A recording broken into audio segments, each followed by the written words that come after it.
Hello, useless eaters. As your unqualified, non-elected global human health overlord, I'd like to take this opportunity to flaunt my position of power and influence over society and share some of my plans for you and your future.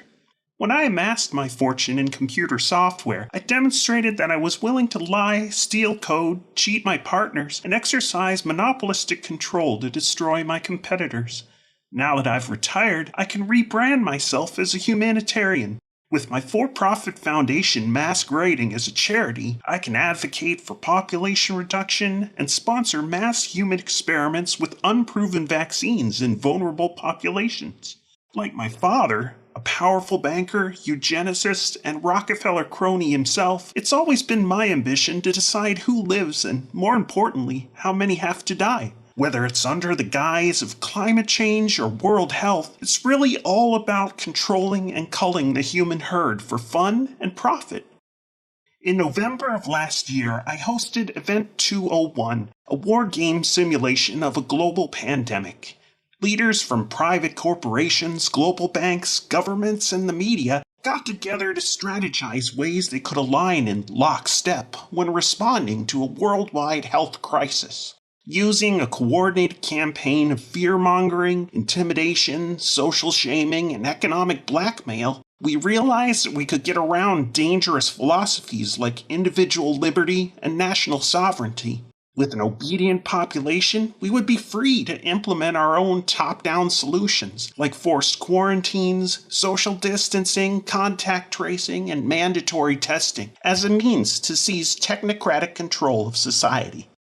Now imagine my excitement when we had the opportunity to declare our own global pandemic. It was my chance to look like the Nostradamus of public health and to position myself and business partners like Dr. Fauci as the de facto authorities on response and solutions. Through exaggerated doomsday scenarios and computer simulations, our petty control freaks instituted harsh rules and draconian lockdowns.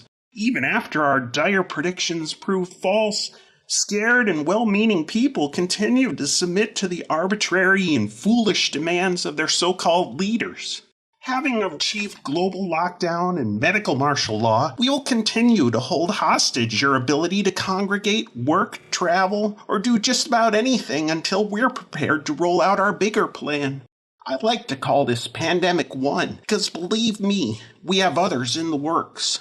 Our final solution is to have you begging for us to vaccinate, tag, and digitally track each one of you like livestock. Not only will my foundation enjoy legal immunity and trillions in profits, but these mandatory experimental vaccines will move us so much further down the road to absolute centralized global control. If only my good friend Jeffrey Epstein had been here to celebrate with me aboard the Lolita Express. So remember, global citizens, this will end when I say it ends. Could be a year, maybe 2 years, maybe never. I guarantee that if we have our way, it will be at least until you're not able to do anything to stop it. Just surrender your personal freedom and common sense to our fear merchants in government and the media, because none of this works unless you all go along with it. Now, if you'll excuse me, I'm off to do some augmented reality spirit cooking with Marina Abramovich. Bye now.